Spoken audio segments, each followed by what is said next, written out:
অবৈধ প্রধানমন্ত্রী ছেলে সজীব ওয়াজিদ জয় তিনি যুক্তরাষ্ট্র আদালতে মামলা করে তাকে নাকি অপহরণ করবে।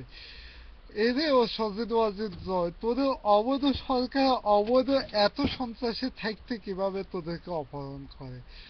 তোদের কুত্তা লেক আছে, তোদের ডিজিটাল সন্ত্রাসী যত কুকুররা পুলিশের চাকরি দিয়ে নিরাপত্তা দিবে এবং জাতিকে হত্যা করবে, জাতিকে হত্যা করার জন্য এত এত উঠে লেগেছিল। এমনকি তোমার মতো জয় বলেছিল মানুষকে ধরে নিয়ে যেখানে জীবিত এবং মৃত উদ্ধার করা হবে, কিন্তু আজকে তোমার ছেঁড়া কেন কুকুরের মতো হয়ে গেছে? তুমি খাও না? খাওয়া দাওয়া কি উঠে গেছে? তারপর আরো কথায় আমি তোমাকে জিজ্ঞাসা করতে চাই, আর বাংলাদেশ থেকে এত লুট করে টাকা নিয়েছো, তারপর পুরো দেশটাকে লুট করে করে ফেলছো।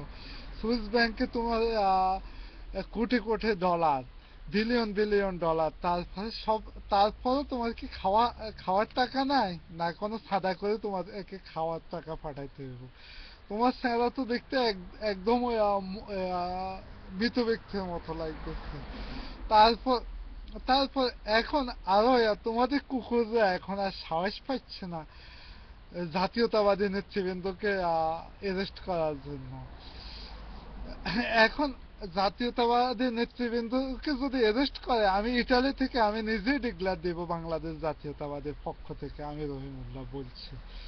তারপর দেশে যতক্ষণ পর্যন্ত জনগণ থাকবো ততক্ষণ পর্যন্ত তোমাদের মতো বাকশালীর বিচার করবে, কিন্তু বাংলাদেশ জাতীয়তাবাদী কোনোদিন বাকশালীদের বিচারে রাস্তায় করবে না, কিন্তু আদালতের মাঝে করবে।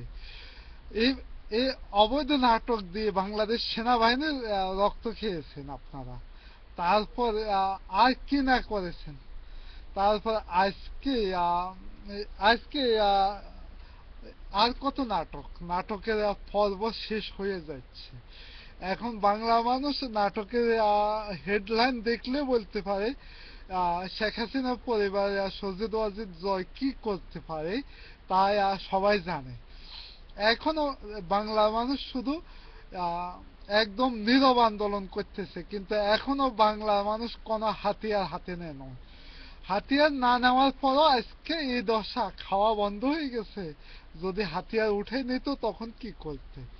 এই প্রশ্ন হচ্ছে আমাদের আমাদের সজেদ ওয়াজিদ জয়ের কাছে। তারপর আমরা কোন নেতৃবৃন্দ অর্ডার দেব না হাতিয়ার হাতে নেওয়ার জন্য। হাতিয়ার লাগবে না তোমাদেরকে বিচার করার জন্য। জাতি জুতে যথেষ্ট। খোদা হাফেজ। বাংলাদেশ জাতীয়তাবাদী জিন্দাবাদ।